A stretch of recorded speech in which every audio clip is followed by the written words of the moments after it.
എന്താ പറയുക, നമ്മൾ സാധാരണ ഫുഡൊക്കെ ഉണ്ടാക്കുമല്ലോ, അതിനേക്കാളും കുറച്ച് കുറവാണ് സത്യത്തിൽ റമദാനിന് നമ്മൾ ചെയ്യേണ്ടത്, കുറച്ചും കൂടി മിനിമലായിട്ട്. കാരണം നമ്മൾ ഭക്ഷണം കുറക്കുന്ന മാസമാണ്, അല്ലാതെ ഭക്ഷണം കൂട്ടുന്ന മാസമല്ല അത്.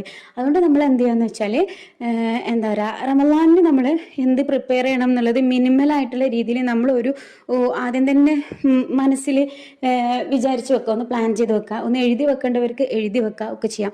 അപ്പം നമ്മളിപ്പോൾ സ്നാക്സ് ഒക്കെ ആണെങ്കിൽ കുറേ സ്നാക്കുകളൊന്നും ഉണ്ടാക്കാതെ ഈ സ്നാക്കിന്റെ റെസിപ്പിയൊക്കെ എന്തിനാ ഇങ്ങനെ തരയണത്? നമ്മൾ ഒന്നാമത് എടുക്കേണ്ട തീരുമാനം എന്താ അറിയോ, റമദാനിന് റെസിപ്പി വീഡിയോസ് ഒന്നും കാണൂല എന്ന് ആദ്യം തന്നെ തീരുമാനിച്ചു കഴിഞ്ഞാൽ നമുക്ക് കുറേ മാറ്റങ്ങൾ ഉണ്ടാവും. നമ്മളിത് കാണുമ്പോഴാണ് എന്താ പറയുക, നമുക്കിതിങ്ങനെ അത് ട്രൈ ചെയ്ത് നോക്കണം, ഇത് ട്രൈ ചെയ്ത് നോക്കണം. കാരണം വിശന്നിരുന്നിട്ടല്ലേ ഇത് കാണുന്നത് റമദാനിന്.